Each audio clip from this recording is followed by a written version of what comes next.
नमस्कार दोस्तों, आपका फिर से दिल से स्वागत है भास्कर एकेडमी कुरुक्षेत्र की तरफ से। आज जो मैं आप सबके सामने लेके आया हूं प्यारे बच्चों, ये जो है क्लास 12 की जो पहली पोयम है जिसका नाम है, प्यारे बच्चों ध्यान से देखिए, माय मदर एट 66। ये पहली ही पोयम है क्लास 12 की। तो आज हम करने जा रहे हैं पहली पोयम माय मदर एट 66। और आपको ये जो पोयम है काफी ज्यादा अच्छी लगेगी, क्योंकि जो इसकी कहानी है वो कहानी ऐसी कहानी है जो हमारे दिलों के साथ में जुड़ी हुई है। ऐसा आपके साथ भी होता है, ऐसा हमारे साथ भी होता है, और ऐसा ही हुआ कमला दास के साथ में। और कमला दास ने जो लिखा, अब उसने क्या लिखा अपनी इस पोयम में, तो बड़े ध्यान से देखिए। हम ज्यादा समय ना बर्बाद करते हुए चलते हैं इसकी कहानी की साइड में। तो सबसे पहले प्यारे बच्चों इंट्रोडक्शन। तो सबसे पहले ज्यादा टाइम ना वेस्ट करते हुए हम आपको बता देते हैं हमारी जो पोइटेस है, जिसको आप पोइट भी बोल सकते हैं, दोनों ही ठीक माना जाएगा। अगर आप एग्जाम में प्यारे बच्चों पोइट लिखें या पोइटेस लिखें, दोनों ही ठीक माने जाएंगे, उसमें कोई दिक्कत वाली बात नहीं है। तो सबसे पहले इंट्रोडक्शन आपको बता देते हैं पोएम के बारे में और उसकी पोइट के बारे में। तो Kamala Das also known by her pen name Madhavi Kutty. तो सबसे पहला क्वेश्चन तो प्यारे बच्चों यही आपका बन गया कि कमला दास का जो पेन नेम था वो क्या था। तो बड़े ध्यान से देखिएगा प्यारे बच्चों, इस प्रकार के क्वेश्चन पूछ लिए जाते हैं। जो कमला दास का पेन नेम है वो क्या है? माधवी कुट्टी इन मलयालम। तो याद रखिएगा जो कमला दास है ये इंग्लिश में भी पोएम्स लिखा करती थी और साथ में मलयालम में भी पोएम्स लिखा करती थी। और मलयालम में ये जब पोएम्स लिखती थी तो इनका जो पेन नेम था वो क्या होता था? माधवी कुट्टी होता था। तो ये मलयालम भाषा आप सबको पता है कि हमारे भारत में कहाँ बोली जाती है। मलयालम भाषा आपको पता है केरल में बोली जाती है। तो अब चलते हैं आगे की तरफ। She was a renowned Indian poet and writer. She is famous for her bold, honest and deeply personal writing style. तो याद रखिएगा ये जो हमारी पोइटेस है, ये जो अपना पर्सनल राइटिंग के बारे में ज्यादा जानी जाती है, और बिल्कुल जब भी ये लिखा करती थी तो बिल्कुल बोल्ड ऑनेस्ट ढंग से लिखा करती थी। ना ही इसके मन में कोई डर था, ना ही किसी प्रकार की कोई भी हिचकिचाहट थी। जो मन में आता था वही लिखती थी। Her works often explore themes such as love, relationships, loneliness and the complexities of human emotion. तो आप इनके वर्क्स में क्या पाएंगे? लव भी पाएंगे, रिलेशनशिप्स आपको मिलेगी, लोनलीनेस है, and the complexities of human emotions. तो ये जितनी भी चीजें हैं जो मैंने आपके सामने अंडरलाइन की हैं, ये सारी की सारी चीजें आप इनकी पॉइंट्स में पाएंगी। Kamala Das wrote extensively in both English and Malayalam. तो प्यारे बच्चों जो कमला दास है इन्होंने दोनों भाषाओं में लिखा है। इन्होंने मलयालम में भी लिखा है, इन्होंने इंग्लिश में भी लिखा है। और आपको पता है भारत में मलयालम कहाँ बोली जाती है? केरला में बोली जाती है। And her poetry reflects her unique ability to express inner feelings with simplicity and depth. और इन्होंने क्या किया है प्यारे बच्चों? अपने अंदर की जो फीलिंग्स हैं उसके बारे में बताया है अपने वर्क्स में। तो क्या बताया है बड़ी जल्दी जानेंगे। She is considered one of the leading voices in Indian English poetry, known for bringing a confessional poet and emotional tone to her work. Next question प्यारे बच्चों आपका यहां से बन जाता है, ध्यान से देखिए इसको, कन्फेशनल एंड इमोशनल टोन। तो याद रखिएगा कई बार क्वेश्चन पूछ लिया जाता है टोन के बारे में कि इस पोएम की टोन क्या है। तो अगर ये क्वेश्चन आ गया एग्जाम में तो आपने क्या लिखना है? कन्फेशनल टोन है, और साथ में इमोशनल टोन आप लिख सकते हैं। कन्फेशनल का मीनिंग क्या है प्यारे बच्चों? एक ऐसा इंसान जो अपने बारे में सब कुछ लिख देता है बिना हिचकिचाहट के और बिना कुछ छुपाए। तो कमला दास जो हमारी पोएट है, इन्होंने सब कुछ लिखा, कभी इन्होंने कुछ नहीं छिपाया, और इन्होंने जो लिखा वो आप सब इनके वर्क्स में बड़े ध्यान से पढ़ लेंगे। तो हमारे जो सिलेबस सीबीएसई में क्लास 12 में है माय मदर एट 66, अब इस पोएम में क्या बताया है कमला दास ने, तो आइए जानते हैं। ज्यादा ना टाइम बर्बाद करते हुए आगे चलते हैं हम माय मदर एट 66 में। अब डिटेल समरी जो है वो आपको मैं बताने जा रहा हूं, बड़े ध्यान से सुनिएगा। अगर आपने इस समरी को ध्यान से सुन लिया तो मैक्सिमम मोर देन 90% जो आपके क्वेश्चंस होंगे वो यहीं से ही सारे कंप्लीट हो जाएंगे, ताकि आपको बाद में अगर आप स्टैंजा भी पढ़ेंगे तो आपको किसी प्रकार की कोई दिक्कत नहीं आएगी, ये मेरा प्रॉमिस है। लेकिन जरा ध्यान से आप इस कविता को, इस पोएम को सुनिए। In this beautiful and emotional poem, Kamala Das shares a very personal moment with her mother. तो यहाँ पे जो कमला दास है, इन्होंने अपने पर्सनल मूवमेंट को शेयर किया है, और वो जो पर्सनल मूवमेंट थे इनके, वो किसके साथ थे प्यारे बच्चों? इनकी माँ के साथ थे।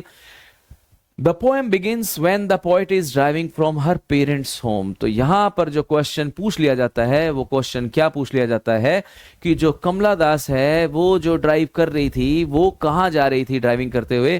तो याद रखिएगा, वो जो ड्राइविंग करते हुए जा रही थी प्यारे बच्चों, कहां जा रही थी? कोचीन एयरपोर्ट की तरफ। तो याद रखिएगा, क्वेश्चन पूछ लिया जाएगा कहां जा रही थी? कोचीन एयरपोर्ट की तरफ जा रही थी। अगला क्वेश्चन प्यारे बच्चों क्या पूछ लिया जाएगा? वो जो डे था वो कौन सा दिन था? वो फ्राइडे मॉर्निंग था। कई बार क्वेश्चन पूछ लिया जाता है कि मंडे था, थर्सडे था, फ्राइडे था, सैटरडे था, तो आपने ध्यान रखना है फ्राइडे मॉर्निंग था। Her mother is sitting beside her in the car. और जब ये गाड़ी चला रही थी तो जो इसकी माँ थी, ध्यान से देखिए प्यारे बच्चों, इसकी माँ बिल्कुल इसके साथ में जो फ्रंट सीट पर बैठी हुई थी, और कमला दास क्या कर रही है? अपनी माँ की तरफ देख रही है। ये वो पल है प्यारे बच्चों जब हम बड़े हो जाते हैं और हमारे जो इमोशंस होते हैं वो हमारे अंदर रह जाते हैं, और हम अपने इमोशंस को एक्सप्रेस नहीं कर पाते। वही चीज थी कमला दास में, क्योंकि कमला दास में जो इमोशंस थे अपनी माँ के लिए, वो इमोशंस बस एक्सप्रेस नहीं कर पा रही थी, अदरवाइज किसी भी प्रकार की कोई भी कमी इस पोएट ने नहीं छोड़ी।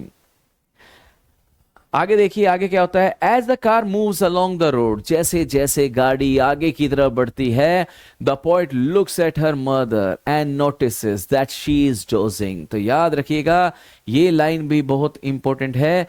तो इसने जब अपनी माँ की तरफ देखा तो इसने क्या देखा? जो माँ थी वो क्या कर रही थी? डोजिंग कर रही थी। तो ये देखिए ध्यान से, डोजिंग का मीनिंग क्या है प्यारे बच्चों? जब शॉर्ट स्लीप ले ली जाती है, दैट इज कॉल्ड डोजिंग। यानी कि पूरी तरह से जब आप नहीं सोए हो, और कई बार आपके साथ भी ऐसा होता है, जब आप गाड़ी में जा रहे हैं तो आपको हल्की झपकी आ जाती है, तो उस हल्की झपकी को आपने क्या कहना है प्यारे बच्चों? Dosing. With her mouth slightly open. और कई बार ऐसा भी हो जाता है कि जो आपका माउथ है वो स्लाइटली ओपन, खुला रह जाता है। यहां पे भी ऐसा हुआ, जब उसकी माँ फ्रंट सीट पर बैठकर उसके साथ जा रही थी तो उस समय उसकी माँ को झपकी आ गई, और यही सब कुछ देख रही थी प्यारे बच्चों। कौन? कमला दास देख रही थी। This small detail immediately makes the poet realize how old and weak her mother has become. और जैसे ही इसने अपनी माँ की तरफ देखा तो इसको क्या रियलाइज हुआ? इसको रियलाइज हुआ कि इसकी जो माँ है वो कितनी ज्यादा बूढ़ी हो चुकी है। तो प्यारे बच्चों ध्यान से देखिए इस चेहरे को, इस चेहरे को देख के आपको समझ में आ जाएगा कि जो इसकी माँ है वो कितनी ज्यादा बूढ़ी हो चुकी है। यही चीज इसको रियलाइज हुई जब इसने अपनी माँ की तरफ देखा, और उसकी जो माँ थी वो क्या कर रही थी प्यारे बच्चों? उस समय डोजिंग, यानी कि हल्की सी झपकी ले रही थी। आफ्टर दैट क्या हुआ प्यारे बच्चों? Her mother's face looks pale and lifeless. जब इसने अपनी माँ का चेहरा देखा तो उस चेहरे की तरफ जब इसने देखा तो उसका चेहरा कैसा लग रहा था? पेल लग रहा था। तो याद रखिएगा प्यारे बच्चों, कैसा लग रहा था? पेल एंड लाइफलेस।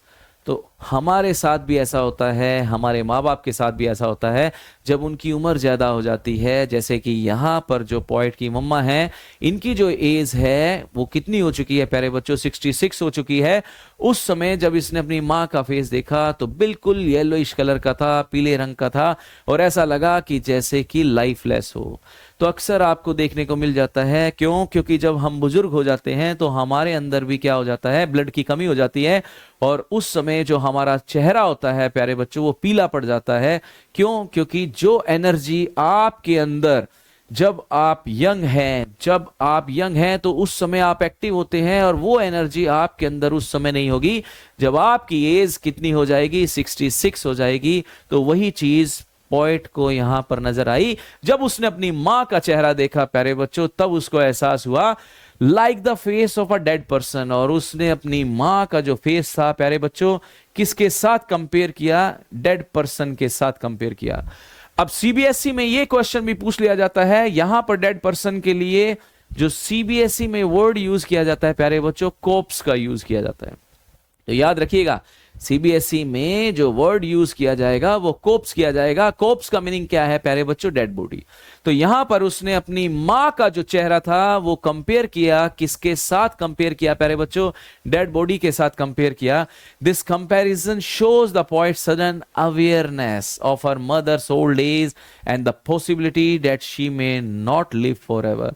और एकदम से उसके अंदर एक अवेयरनेस आई, और वो अवेयरनेस क्या थी कि अब उसकी मां ज्यादा समय तक जीवित नहीं रह सकती।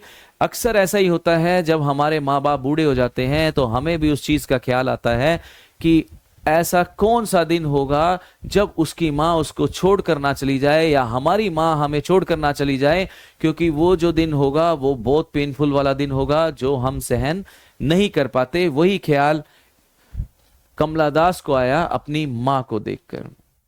आगे जब गाड़ी चलाते हुए चलती है तो आगे क्या होता है प्यारे बच्चों, बड़े ध्यान से देखिए। Seeing her mother in such a fragile condition fills the poet with deep emotional pain.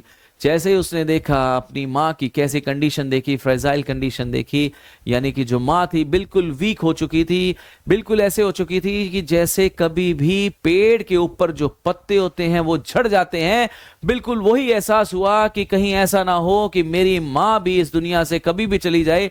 तो वो जो डर था वो पोएट के अंदर समा गया प्यारे बच्चों, पोएट के अंदर समा गया। At that moment she realizes that her mother really is as old as she appears। और उस समय एहसास हुआ कि वाकई जो उसकी माँ है वो काफी ज्यादा बूढ़ी हो चुकी है, काफी ज्यादा बुजुर्ग हो चुकी है। क्योंकि जब प्यारे बच्चों हम अपनी माँ को बल्कि बहुत ज्यादा क्लोज से देखते हैं तब हमें उस चीज का एहसास होता है, और वो जो डर होता है, जो आपके चाइल्डहुड का फियर होता है, वो वापस से आ जाता है कि कहीं हमारी माँ छोड़कर हमें चली ना जाए। However, the thought of losing her mother someday is too painful to bear, so the poet quickly tries to push this thought away from her mind। दिमाग में वही ख्याल आया कि कहीं मेरी माँ मुझे छोड़कर ना चली जाए, तो इसीलिए प्यारे बच्चों पोएट ने क्या किया, अपना ध्यान दूसरी साइड में कर लिया। क्योंकि एक साइड में जो फ्रंट सीट पर उसकी माँ बैठी हुई थी और उसकी माँ का चेहरा उसको ऐसा लग रहा था कि जैसे एक डेड बॉडी के समान है, क्योंकि यहां पर कंपैरिजन किया गया है माँ के चेहरे का कॉप्स के साथ में, डेड बॉडी के समान है। तो उस कंपैरिजन से उसके मन में इतना डर फैल गया, इतना डर फैल गया कि एकदम से उसने अपना ध्यान वहां से हटा लिया। क्योंकि हमारे साथ भी ऐसा होता है, जब हमें लगता है कि कहीं हमारी माँ हमें हमेशा के लिए छोड़ कर ना चली जाए, तब हम भी क्या करते हैं, अपना ध्यान वहां से हटा लेते हैं। बिल्कुल वही किया पोएट ने। So the poet quickly tries to push this thought away from her mind to distract herself. She turns her attention outside the car window। अब उसने क्या किया, कार की जो विंडो थी, जो दूसरी साइड की थी, उस साइड में अपना ध्यान लगाया। और जब उसने दूसरी साइड में ध्यान लगाया तो पोएट ने क्या देखा, ये भी क्वेश्चन सीबीएसई में पूछ लिया जाता है। There she sees young trees passing by quickly as the car moves forward। तो ये जो लाइन है, ये लाइन भी बहुत इंपॉर्टेंट है प्यारे बच्चों, और इस लाइन से क्वेश्चन पूछ लिया जाता है। और क्या क्वेश्चन पूछ लिया जाता है, ट्रीज वर स्प्रिंटिंग का जो क्वेश्चन है, बहुत ज्यादा इंपॉर्टेंट क्वेश्चन है। आपसे पूछ लिया जाएगा कि आप एक्सप्लेन कीजिए इस लाइन को कि कैसे जो ट्रीज थे वो स्प्रिंट मार रहे थे। अब आप सोच के देखिए कि ऐसा हो सकता है कि क्या ट्री स्प्रिंट कर सकते हैं? हम जो ह्यूमन हैं वो स्प्रिंट लगा सकते हैं, लेकिन ट्री स्प्रिंट नहीं लगा सकते। तो यहां पर अगर ये क्वेश्चन आ गया तो आपको बताना पड़ेगा कि ये जो ट्रीज थे वो स्प्रिंट नहीं कर रहे थे, ये तो स्पीड ऑफ द कार थी। क्योंकि जैसे जैसे गाड़ी की स्पीड बनेगी तो उसी हिसाब से जो पेड़ हैं, जो ट्रीज हैं, वो बिल्कुल अपोजिट साइड में भागते हुए नजर आएंगे। और वही यहां पर हुआ। The trees appear as if they are running और स्प्रिंटिंग। और ऐसा लग रहा था कि जैसे वो जो पेड़ हैं वो दौड़ रहे हैं, भाग रहे हैं, स्प्रिंट कर रहे हैं। तो यहां पर लिटरेरी डिवाइस बहुत इंपॉर्टेंट है, जिसकी चर्चा हम बाद में करेंगे और आपको बताएंगे भी। अभी हम समरी के बारे में पढ़ रहे हैं, तो ध्यान से समरी को सुनते रहिए। She also sees happy children coming out of their homes to play। तो दो चीजों को उन्होंने देखा। तो ये भी क्वेश्चन पूछ लिया जाएगा कि जब माँ का ध्यान यानी कि उसने माँ की तरफ से ध्यान हटाया तो दूसरी तरफ ध्यान लगाया, तो पोएट ने क्या देखा? पहली चीज जो पोएट ने देखी, जो ट्रीज वर स्प्रिंटिंग थे, और जो दूसरी चीज देखी वो क्या देखी? Children coming out of their Holmes. तो ये जो लाइन है ये भी बहुत इंपॉर्टेंट है, क्योंकि एक साइड में जो चेहरा है वो बहुत ज्यादा बूढ़ा चेहरा है, माँ का चेहरा है जो इनएक्टिव है, जो ओल्ड है, जिसमें किसी प्रकार की कोई भी एनर्जी नहीं है, और दूसरी साइड में उसका कॉन्ट्रास्ट दिखाया गया है प्यारे बच्चों। और वो कॉन्ट्रास्ट क्या दिखाया गया? जो छोटे छोटे बच्चे हैं, ये जो आपके सामने ये जो छोटे छोटे बच्चे हैं, ये क्या कर रहे हैं? ये अपने घर से बाहर निकल रहे हैं, और आपको पता है कोई भी बंधन में नहीं फंसना चाहता, तो इसीलिए जब ये बच्चे अपने घरों से बाहर आ रहे हैं तो इनके चेहरे पर क्या है? स्माइल है। तो याद रखिएगा, spilling out of their homes, ये जो लाइन है बहुत ज्यादा इंपॉर्टेंट है। जो children coming out of their homes to play, और बच्चे हमेशा खुश रहते हैं। तो यहां पर कॉन्ट्रास्ट दिखाया गया है। कैसे कॉन्ट्रास्ट दिखाया गया है? एक साइड में यंग एज का दिखाया गया है और दूसरी साइड में ओल्ड एज का दिखाया गया है। एक साइड में एक्टिवनेस का दिखाया गया है और दूसरी साइड में इनएक्टिव होने का दिखाया गया है। तो इस प्रकार से जो कंपैरिजन किया गया है, मां का कंपैरिजन किया गया है इन बच्चों के साथ में। These images of young trees and cheerful children represent youth, energy and life। तो याद रखिएगा, बहुत इंपॉर्टेंट लाइन है। किस चीज को रिप्रेजेंट करते हैं? यूथ को रिप्रेजेंट करते हैं, एनर्जी को रिप्रेजेंट करते हैं और लाइफ को रिप्रेजेंट करते हैं। तो कई बार सीबीएसई में पूछ लिया जाएगा, ये जो प्यारे बच्चे हैं, ये प्यारे बच्चे किस चीज को रिप्रेजेंट कर रहे हैं? तो आपको बताना होगा, यूथ को कर रहे हैं, एनर्जी को कर रहे हैं, लाइफ को कर रहे हैं। They create a sharp contrast with the poet's mother who represents old age and weakness। तो अभी जो मैंने आपको बताया था बिल्कुल वही है, क्योंकि जो माँ की एज है, माँ की एज को रिप्रेजेंट किया गया है ओल्ड एज के साथ में, वीकनेस के साथ में, और यहां पर कॉन्ट्रास्ट दिखाया गया है माँ की एज का और इन बच्चों की एज का। तो यहां तक आपको कहानी बिल्कुल सही, जहां तक मेरा अनुमान है, समझ में आ गई होगी। अगर फिर भी नहीं समझ में आई तो आप कमेंट में जाके कमेंट बॉक्स में आप पूछ सकते हैं। Soon they reached the airport after completing the security check। तो प्यारे बच्चों, वो कहाँ जा रहे थे? कोचीन के एयरपोर्ट में जा रहे थे। जैसे ही वो वहां पर पहुंच गए तो वहां पर क्या हुई? सबसे पहले सिक्योरिटी चेक हुई। तो आपको पता है, अगर आप जाते हैं तो सिक्योरिटी जो चेकिंग होती है वो सबसे पहले होती है। बिल्कुल वही हुआ। The poet stands a few yards away and looks at her mother once again. और जो पोएट थी वो कुछ डिस्टेंस पर खड़ी हो गई और वहां से उसने अपनी माँ की तरफ देखा। आपके सामने हैं ये दो चेहरे, जो माँ है वो भी गुड बाय कर रही है और जो बेटी है वो भी गुड बाय कर रही है।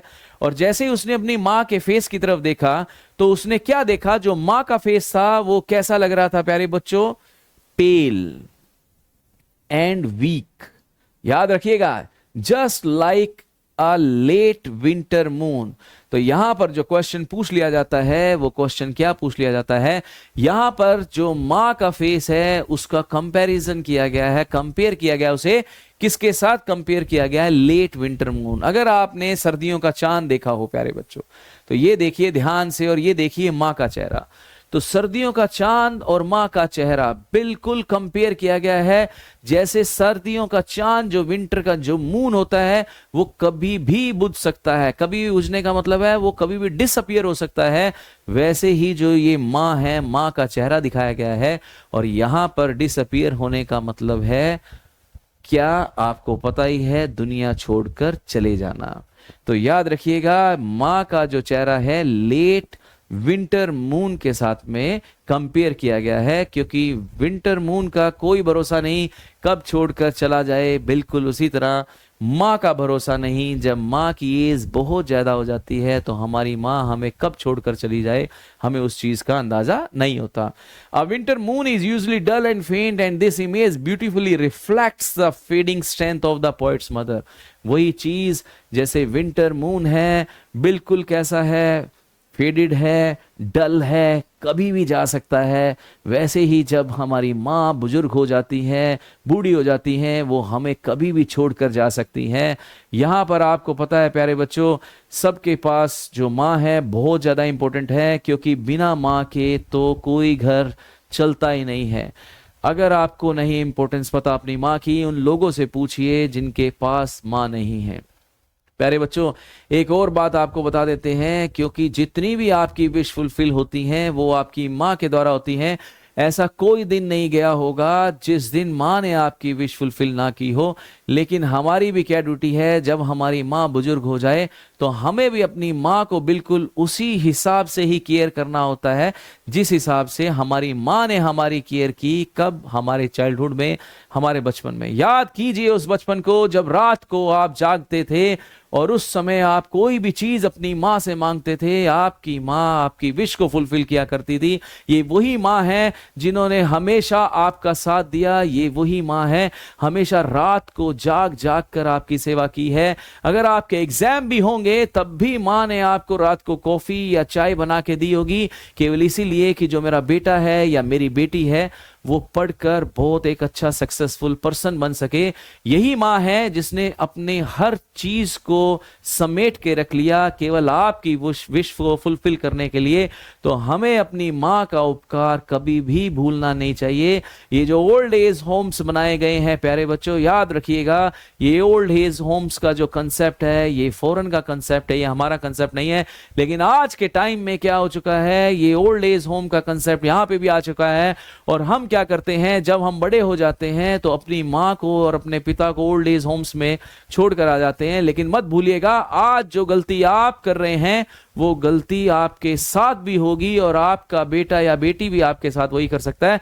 तो इसीलिए मेरी आपसे हाथ जोड़कर रिक्वेस्ट है, आपने अपनी माँ का पूरा ध्यान रखना है और अपनी माँ के साथ वो पल बिताने हैं जो हो सकता है माँ के बगैर आप ना बिता सकें। तो आगे चलते हैं। At this moment, the poet once again feels a deep pain in her heart. और जैसे ही उसने अपनी माँ की तरफ देखा तो वही पुराना दर्द दोबारा से लौट आया। कौन सा दर्द? It is the same familiar fear that she had during her childhood. याद रखिएगा, जब बचपन में डर होता है, जब आप छोटे थे तो याद कीजिए आप सो जाते थे और उसके बाद जैसे ही आप उठते थे तो आप अपनी माँ को पुकारा करते थे। और उस समय अगर आपको अपनी माँ नहीं मिलती तो उस समय आप सोच के देखिए कि आपका हाल रो रो के कितना बुरा हो जाता था।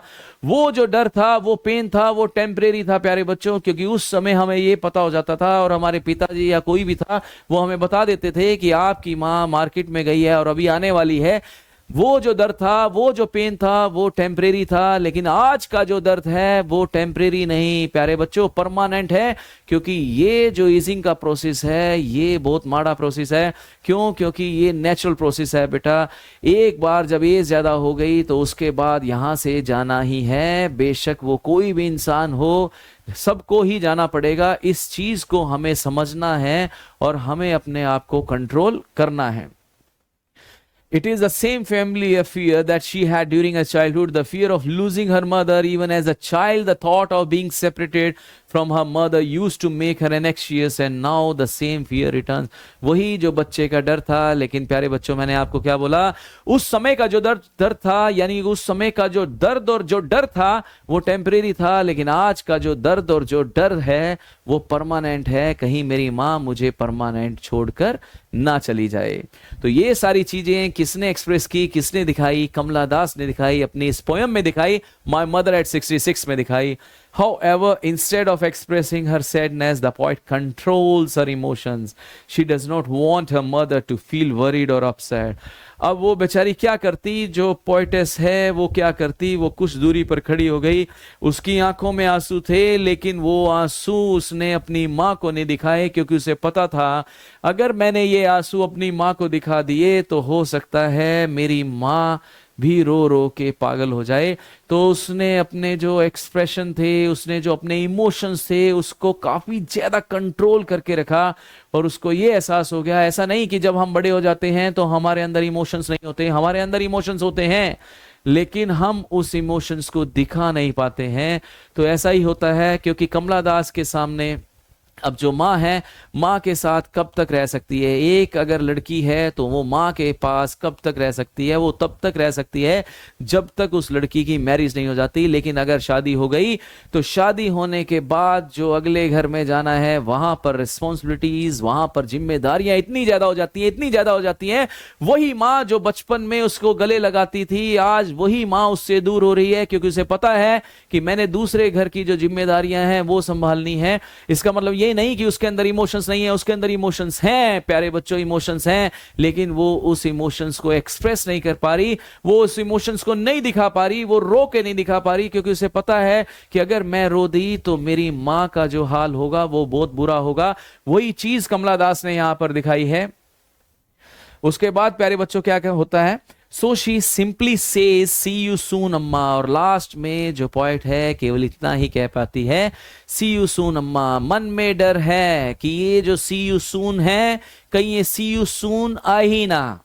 क्यों नहीं आए? क्योंकि माँ की इतनी एज हो चुकी है कि कहीं मैं दोबारा वापस आऊं तो तब तक मेरी माँ मुझे यहां से छोड़कर, अलविदा कहकर हमेशा हमेशा के लिए ना चली जाए। She keeps smiling again and again, even though inside her heart is full of fear and sadness. मन में डर है, मन में सैडनेस है, लेकिन उस सैडनेस को पोएटेस ने आने नहीं दिया। Her repeated smile shows her effort to hide her pain and to stay strong. तो याद रखिएगा, कई बार क्वेश्चन पूछ लिया जाता है smile and smile and smile में क्या फर्क है और इसका क्या मीनिंग है।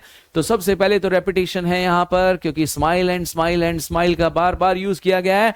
और वो क्यों यूज किया गया है? वो यूज इसलिए किया गया है, उस स्माइल के अंदर हाइड कर दी गई है क्या? अपनी पेन को हाइड कर लिया गया है, ताकि उस पेन को, उस दर्द को उसकी मां ना देख पाए।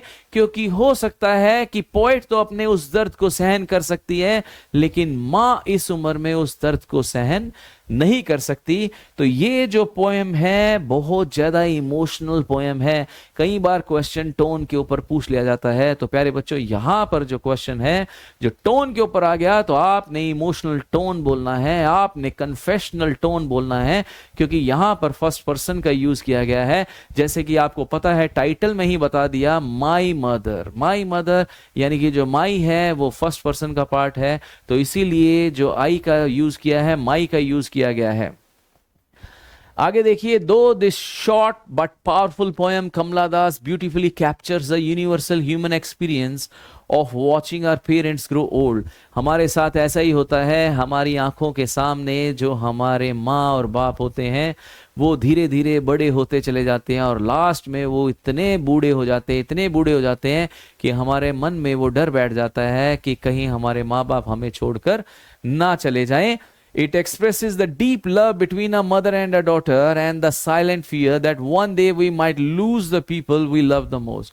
तो ये पोएम ने आपको क्या दिखाया? एक माँ का अपनी बेटी के प्रति प्यार और एक बेटी का अपनी माँ के प्रति प्यार, वो कितना ज़्यादा हो सकता है। जाहिर नहीं कि हम उसको अपने शब्दों में बोल सकें, हो सकता है कि हम उन चीज़ों को अपने शब्दों में तो नहीं बोल सकते, लेकिन जो हमारा दिल है वो दिल ही जानता है कि हम अपनी माँ से कितना ज़्यादा प्यार करते हैं। तो याद रखिएगा प्यारे बच्चों, माँ जीवन एक बार मिलता है, बार बार नहीं मिलता, तो हमें अपनी माँ की हमेशा रिस्पेक्ट करनी चाहिए। ऐसा ना हो कि हम सोच में रह जाएं और बाद में हमें सॉरी कहने का मौका भी ना मिले, क्योंकि सॉरी कहने से पहले ही हो सकता है हमारी माँ हमें हमेशा के लिए अलविदा ना कह दे। तो इस प्रकार से जो ये पोएम है ये खत्म होती है माय मदर एट 66 कमला दास के द्वारा। तो अब जो इसके मेन जो करेक्टर्स हैं वो आपको बता देते हैं। सबसे पहला जो करेक्टर है प्यारे बच्चों, वो पोएट के बारे में है। जो बेटी है आपके सामने है, ये जो 4 फोटोज ली गई हैं ये कमला दास की हैं।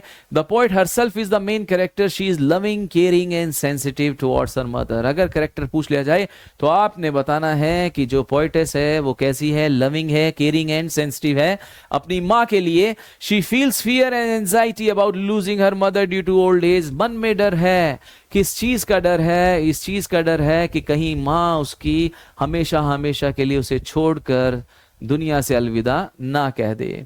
She tries to hide her pain by smiling, showing emotional strength. और आपको पता है कि उन्होंने जो अपनी इमोशनल जो स्ट्रेंथ है वो कैसे बताई है, केवल smile and smile and smile करके। याद रखिएगा, ये जो स्माइल एंड स्माइल है, इसमें उन्होंने क्या किया है, उन्होंने अपने पेन को हाइड कर लिया है, छुपा लिया है। क्यों छुपा लिया है? क्योंकि उन्हें पता है कि अगर मैंने अपने पेन को नहीं छुपा पाई तो मेरी माँ हो सकता है कि मेरे पेन को देख के और ज्यादा पेनफुल हो जाए। तो बड़े ध्यान से इन लाइंस को देखते जाइए। आगे देखिए, जो नेक्स्ट कैरेक्टर इसमें बताया गया है वो मदर के बारे में बताया गया है। The mother is old, weak and ageing. तो याद रखिएगा प्यारे बच्चों, जो माँ है वो माँ कैसी है? ओल्ड है, वीक है, एजिंग है। एजिंग नेचुरल प्रोसेस है, वो सबके साथ होगा ही होगा। She appears pail and lifeless. और वो कैसी दिखती है? पेल यानी कि बिल्कुल येलो कलर हो चुका है, एंड लाइफलेस, जैसा आपको पता है कि अगर लाइफलेस होगी तो जो ब्लड होगा वो खत्म हो जाएगा और जो चेहरा होगा वो कैसा नजर आएगा? पीला नजर आएगा, लाइक अ कोप्स। तो याद रखिएगा, यहां पर बता दिया गया है किसकी तरह? कोप्स की तरह। जैसा कि मैंने आपको पहले ही बताया था, ये जो कोप्स वर्ड है इसे याद कर लीजिएगा क्योंकि इसका मीनिंग है dead body. Showing the harsh reality of old age. यही हार्श रियलिटी है ओल्ड एज की, क्योंकि आप एक दिन यहां पर आए हैं, कोई भी इंसान आया है उसे एक ना एक दिन तो यहां से जाना ही होगा। She is quiet and dosing, symbolising tiredness and declining health. और वो क्या कर रही है? डोजिंग है, जो सिंबलाइज किया गया है किसके द्वारा? डिक्लाइनिंग हेल्थ के द्वारा। She represents old elderly parents who need care and love. और यहाँ को इस प्रकार से दिखाया गया है माँ को, क्योंकि जितने भी बुजुर्ग इंसान हैं उन्हें एक्स्ट्रा केयर की जरूरत है और हमें वो एक्स्ट्रा केयर देनी जरूरी है। नेक्स्ट कुछ माइनर कैरेक्टर्स में आपको बता देते हैं, जैसे कि यंग चिल्ड्रन के बारे में बताया गया है। देखिए ध्यान से, scene running and playing happily. तो ये जो चिल्ड्रन हैं प्यारे बच्चों, इनका जो फेस है आप देखिए, वो फेस कैसा लग रहा है? बिल्कुल खुशी वाला फेस है, फुल ऑफ हैप्पीनेस। तो ये जो हैप्पीनेस है ये क्या दिखा रही है? They represent youth, energy and life. तो यहां पर आप देख सकते हैं, यूथ को देख सकते हैं, एनर्जी को देख सकते हैं, लाइफ को देख सकते हैं, contrasting with the old age of the mother. और बिल्कुल उल्टा बताया गया है, कॉन्ट्रास्ट किया गया है, क्योंकि जो माँ की एज है वो बिल्कुल उल्टी है।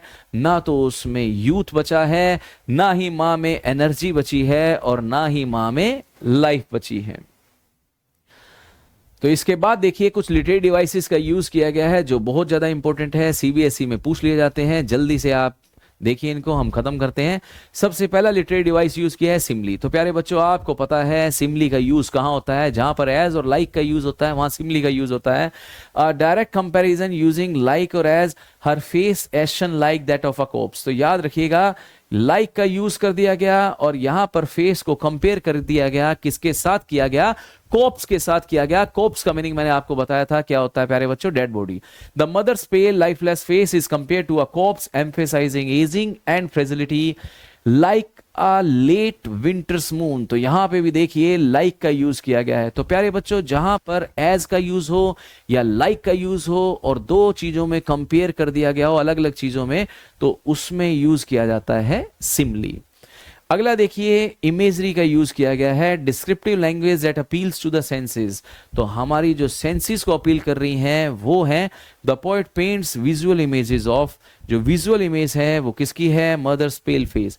तो जैसे ही आपके दिमाग में पेल फेस आएगा तो एकदम से विजुअल बनेगी आपको किसके प्रति? माँ के प्रति।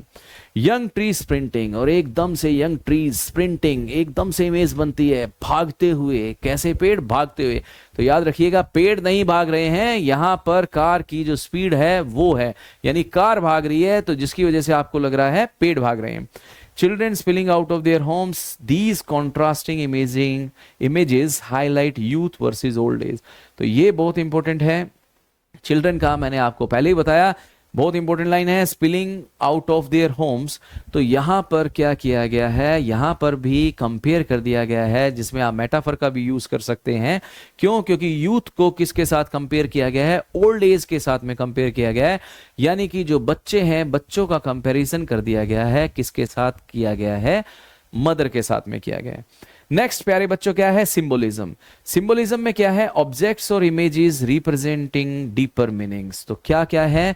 Late winter's moon. तो याद रखिएगा, कई बार क्वेश्चन पूछ लिया जाता है कि लेट विंटर्स मून का मीनिंग क्या है। तो यहां पर रिप्रेजेंट करता है ओल्ड एज को, डिक्लाइन को, नियरिंग डेथ को। नियरिंग डेथ का मतलब क्या है प्यारे बच्चों? Approaching death. तो ये जो चीजें हैं ये आपको याद होनी जरूरी है और ये सीबीएसई में पूछ ली जाती हैं, तो आपको इनका मीनिंग पता होना चाहिए। अगला देखिए, यंग ट्रीज एंड चिल्ड्रन। तो यहां पर किस चीज को शो कर रहे हैं? यहां पर एनर्जी को शो कर रहे हैं, लाइफ को शो कर रहे हैं और यूथ को शो कर रहे हैं। तो क्वेश्चन पूछ लिया जाता है कि जो यंग ट्रीज हैं वो किसको सिंबलाइज करते हैं, या चिल्ड्रन हैं वो किसको सिंबलाइज करते हैं। तो आपको ये चीज बतानी पड़ेगी। नेक्स्ट है एयरपोर्ट। तो कई बार क्वेश्चन एयरपोर्ट पे भी पूछ लिया जाता है। तो यहां पर जो एयरपोर्ट है, सेपरेशन एंड इमोशनल डिस्टेंस। तो याद रखिएगा, सेपरेशन एंड इमोशनल डिस्टेंस। तो इमोशनल डिस्टेंस किसका है? माँ का अपनी बेटी के प्रति, या फिर आप कह सकते हैं बेटी का अपनी माँ के प्रति। जो सेपरेशन है वो कैसे हो रहा है? वो एयरपोर्ट के थ्रू हो रहा है। आगे देखिए प्यारे बच्चों, कॉन्ट्रास्ट यूज किया गया है। कॉन्ट्रास्ट आपको पता है, जब दो अलग अलग चीजें हो जाती हैं बिल्कुल अपोजिट, तो उसमें कॉन्ट्रास्ट है। यहां पर अपोजिट आइडियाज क्या बताए गए हैं? Old mother versus young children. तो दोनों के बीच में क्या है प्यारे बच्चों? कॉन्ट्रास्ट बताया गया है। Stillness versus movement. एक साइड में तो स्टिलनेस है, बिल्कुल स्टॉप है, अदर साइड में क्या है? मूवमेंट है। जैसे कि मदर और ट्रीज के बीच में या चिल्ड्रन के बीच में आप लगा लीजिए। This contrast intensifies the poet's anxiety about aging and loss। तो टेंशन दे रहा है, किस चीज की टेंशन दे रहा है? एजिंग की टेंशन दे रहा है, लॉस की है। अगला देखिए प्यारे बच्चों, लिटरेरी डिवाइस यूज किया है, रेपिटेशन। तो ये किसमें किया गया है प्यारे बच्चों? Smile and smile and smile. तो बहुत इंपॉर्टेंट है, जो smile and smile and smile है, shows the poet's attempt to hide. क्या शो करता है प्यारे बच्चों? एक मिनट देखते हैं प्यारे बच्चों। तो शो क्या करता है? Poets attempt to hide her pain and reassure her mother despite inner fear. तो क्या दिखाता है? दिखाता है जो मदर का इनर फियर, यानी कि जो पोएट है, जो पोएट का अंदर का जो फियर है, यानी पोएट किस प्रकार से अपने अंदर के फियर को हाइड कर रही है, उसके बारे में बताया गया है। किसमें? Smile and smile and smile में। Next, personification. पर्सोनिफिकेशन कब यूज किया जाता है प्यारे बच्चों? देखिए, ट्रीज प्रिंटिंग बहुत इंपॉर्टेंट है। तो इसमें कौन सा लिटरेरी डिवाइस यूज किया गया है प्यारे बच्चों? ट्रीज प्रिंटिंग में पर्सोनिफिकेशन यूज किया गया है। Trees are given human qualities. तो जब नॉन लिविंग या लिविंग में या ट्रीज में या एनिमल्स में ह्यूमन क्वालिटीज के बारे में बता दिया जाए तो that is called personification. Next is enjambment. प्यारे बच्चों, this is very important, enjambment. तो अक्सर एग्जाम में पूछ लिया जाता है, तो आपको पता होना चाहिए एन्जेम्पमेंट का यूज कहां होता है। Continuation of a sentence without pose beyond a line. तो जब पूरी पोयम एक ही सेंटेंस में चल पड़ती है और कोई फुल स्टॉप बीच में नहीं है, तो वहां पर यूज किया जाता है एन्जेम्पमेंट का। अब यहां पे देखिए, the poem flows without strict stops. बीच में कोई स्टॉप नहीं है, फुल स्टॉप नहीं है। Reflecting the poet's continuous stream of thoughts and emotions. लगातार जो दिमाग में जो इमोशंस चल रहे हैं उसके बारे में बताया गया है। और पूरी पोयम के बीच में कहीं कोई पोज नहीं है, सिंगल सेंटेंस में सारी पोयम खत्म कर दी गई है, तो उसको बोलते हैं enjambment. Next is alliteration. Alliteration में देखिए क्या है? Repetition of consonant sounds. कहां पे? स्माइल एंड स्माइल में अगर आप स यानी एस एस को स साउंड में ले जाएं तो वहां पर एलिट्रेशन यूज किया जाएगा। Creates rhythm and emphasises emotional tension. Next, theme of fear and separation, not a device but important. The poet's childhood fear of losing her mother resurfaces as she sees her aging. तो आगे चलते देखते हैं, कुछ moral values हैं जो आपको लिखनी पड़ सकती हैं एग्जाम में। अगर लॉन्ग आंसर टाइप क्वेश्चन आ गया तो आप इनका यूज कर सकते हैं। Love and care for parents. The poem teaches us that we should love, respect and take care of our parents specially when they grow old. तो आपको पता है, मैंने आपको बता ही दिया है कि जब भी हमारे पेरेंट्स बूढ़े हो जाते हैं, बुजुर्ग हो जाते हैं, तो उनको स्पेशल केयर की जरूरत होती है। तो आपने उन्हें डांटना या फटकारना नहीं है, हमेशा उनकी स्पेशल केयर करनी है, रिस्पेक्ट स्पेशल करनी है और उनके साथ प्यार बनाए रखना है। Next is reality of ageing. Ageing is a natural and unavoidable process. Natural है, अनअवॉइडेबल है, जिसको अवॉइड नहीं किया जा सकता। इंसान अगर छोटा है तो उसके बाद बड़ा भी होगा, मैच्योर भी होगा और उसके बाद बुजुर्ग भी होगा। Everyone becomes weak and old one day, so we must accept it.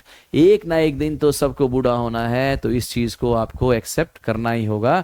Fear of separation, the point shows that separation from loved ones is painful. अक्सर ऐसा होता है कि जिससे आप बहुत ज्यादा प्यार करते हैं, अगर आपको उससे दूर जाना पड़े तो दिल में बहुत ज्यादा पेन होती है। We should value our time with family. तो हमेशा अपनी फैमिली के साथ में टाइम स्पेंड कीजिए, क्योंकि दिन बार बार नहीं आएगा, लाइफ एक बार मिलती है, बार बार नहीं मिलती। तो जितना हो सके अपनी फैमिली के साथ में बैठिए, अपनी फैमिली के साथ टाइम स्पेंड कीजिए। कहीं ऐसा ना हो कि कोई ना कोई चला जाए, अलविदा कह जाए और बाद में आपको उसके साथ में टाइम स्पेंड करने का मौका ना मिले। Emotional bond between mother and child, the deep connection between a mother and child remains strong even when they grow up. तो याद रखिएगा प्यारे बच्चों, क्या है, मदर और चाइल्ड के बीच में जो बॉन्ड होता है बहुत ज़्यादा स्ट्रांग होता है बेटा, और इतना ज़्यादा स्ट्रांग होता है वो किसी और के बीच में नहीं होता, हमेशा माँ और बच्चे के प्रति होता है, उन्हीं के बीच में होता है। Next, value of time, time passes quickly so we should spend meaningful moments with our loved ones. वही बात है, टाइम बहुत अनमोल है भैया, तो आज का समय है अपनी फैमिली के साथ स्पेंड कर लीजिए। हो सकता है बाद में आपकी जॉब बाहर लग जाए और वो आप अपनी फैमिली के साथ टाइम ही ना स्पेंड कर पाएं, तो उस समय याद आएगा कि जब मैं अपनी फैमिली के साथ था तो उस समय मैं फैमिली के साथ टाइम नहीं स्पेंड कर पाया, और अब देखो समय ही नहीं है फैमिली के साथ में अपना टाइम स्पेंड करने का। Strength to hide pain. Sometimes we hide our sadness to make others feel better, just like the poet smiles despite her fear. वही चीज़ थी, कई बार ऐसा होता है स्माइल के अंदर बहुत पेन छिपा हुआ है, लेकिन हमें उसे हाइड करना पड़ता है, क्योंकि हम नहीं चाहते जो इमोशंस, जो हमारे अंदर जो फियर है वो किसी और के अंदर भी चला जाए, तो हम उसे नहीं दिखाना चाहेंगे। जैसा यहाँ पे हुआ, जो पोइटेस है, जो उसने अपने मन का जो डर था, जो पेन था, वो अपनी माँ को शो नहीं होने दिया। Respect for elders, old age requires care, patience and respect from younger generation. तो ओल्ड एज है तो हमेशा एक्सपेक्ट यही करेगी, किस चीज़ का करेगी, जो यंग जनरेशन है वो हमेशा उनका ध्यान रखे। तो इस प्रकार से जो कंक्लूजन है छोटा सा, the poem teaches us to love and respect our parents, understand the reality of ageing and value the limited time we have with our loved ones. तो वही बार बार वही बात है कि हमें अपनी फैमिली के साथ क्या करना चाहिए, टाइम स्पेंड करना चाहिए, ज़्यादा से ज़्यादा टाइम स्पेंड करना चाहिए, क्योंकि बाद में केवल हम सोचते ही रह जाते हैं और उसके बाद कुछ नहीं होता। तो प्यारे बच्चों, इसी प्रकार से जो ये पोएम थी वो ख़त्म हुई। तो आप बताइएगा, कमेंट बॉक्स में जाइए, अगर किसी प्रकार का कोई भी डाउट हो तो कमेंट बॉक्स में जाके कमेंट कीजिए। आपको ये पोएम कैसी लगी और आपको मेरा स्टाइल कैसा लगा, ये दोनों चीज़ें बताइए।